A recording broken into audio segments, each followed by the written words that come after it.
Thankfully, the war was coming to a conclusion. Russia had already withdrawn from the battle after the Bolshevik Revolution. The Allied forces had aided the anti-Bolsheviks, however, and this led to long-term mistrust between Russia and the Allies. By November of 1918, the Allies, with fresh new American forces, began to turn the tide of battle, and German soldiers began to retreat along the Western Front. The German Navy ordered its fleet to set out to sea, but the sailors refused. In Germany, soldiers and civilians started organizing revolutionary councils. The people of Berlin rebelled against the Kaiser, who abdicated his throne and escaped to the Netherlands. No final, decisive battle was fought. No Allied soldiers entered German territory. Instead, the German war machine ground to a halt. On the 11th hour of the 11th day in the 11th month of 1918, Germany agreed to a ceasefire that ended the war. Captain Eddie Rickenbacker, America's ace fighter pilot, flew over the trenches when the armistice was declared. On both sides of no man's land, the trenches erupted. Brown uniformed men poured out of the American trenches, gray-green uniforms out of the German. I watched them throw their helmets in the air, discard their guns, wave their hands. Suddenly, gray uniforms mixed with brown. I could see them hugging each other, dancing, jumping. The bloodiest war to date was finally over.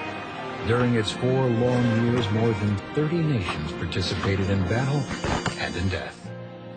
But even as the war ended, Americans faced still another crisis, a crisis at home that took more lives than the war itself. A flu epidemic gripped the country, and approximately 25% of the population fell ill with high fevers, headaches, and often pneumonia. About 500,000 Americans died. Businesses shut down, telephone service was curtailed, and corpses lay unburied due to a shortage of coffins. The epidemic, like the war, finally subsided, and a weary America looked to President Wilson and the victorious Allies to deliver a lasting peace.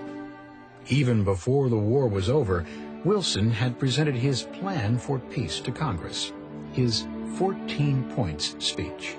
We entered this war because violations of right had occurred, which touched us to the quick and made the life of our own people impossible.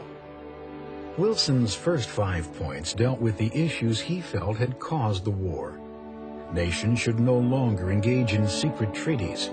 The freedom of the seas must be restored, and tariffs should be lowered or removed altogether so free trade could flourish. Wilson demanded an end to the arms race and stockpiling of weapons. He declared that the interest and desires of people living in colonies should be considered by the imperialist countries who ruled them.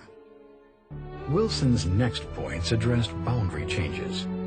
Advocating the principle of self-determination, Wilson wanted any new national boundaries to be drawn along historically established lines of allegiance and nationality. His last point was the most important to Wilson.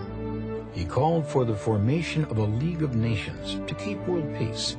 The members of the League would agree to protect each other from aggression and settle grievances without going to war.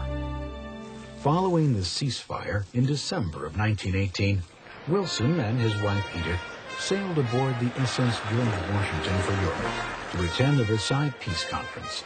It was the first time in history that an American president left the United States while in office. Wilson was given a hero's welcome. Crowds cheered him. The citizens of Europe saw Wilson as their best hope for a lasting world peace.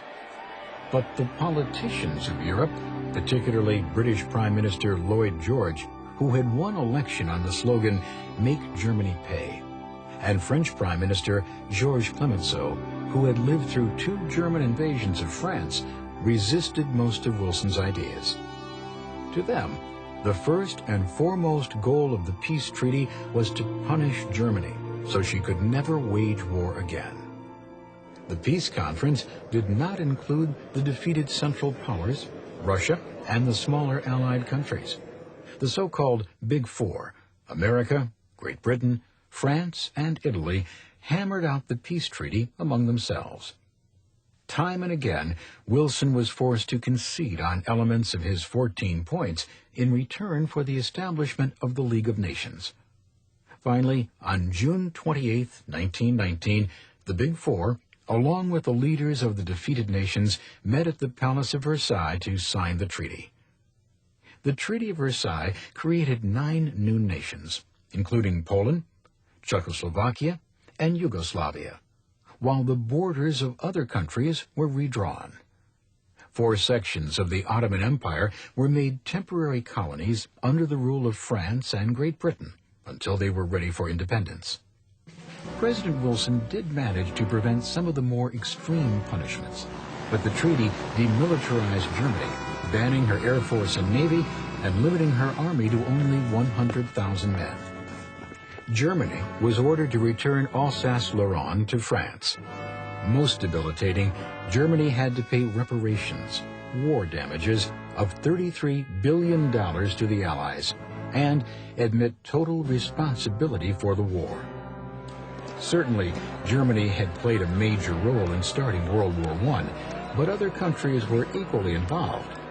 German citizens found the treaty outrageous, and there was no way the country could ever repay the Allies the money demanded. Instead of providing a lasting peace, the Treaty of Versailles began laying the groundwork for World War II.